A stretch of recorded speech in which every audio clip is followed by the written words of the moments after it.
అసోం మేఘాలయ సరిహద్దులో జరిగిన బొగ్గుగని ప్రమాద ఘటనలో సహాయక చర్యల కోసం భారత సైన్యం రంగంలోకి దిగింది.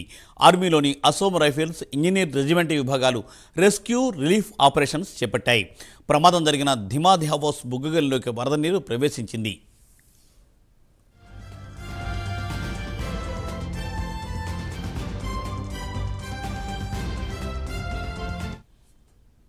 గనిలో 15 నుండి 20 మంది కార్మికులు చిక్కుకుపోయారు.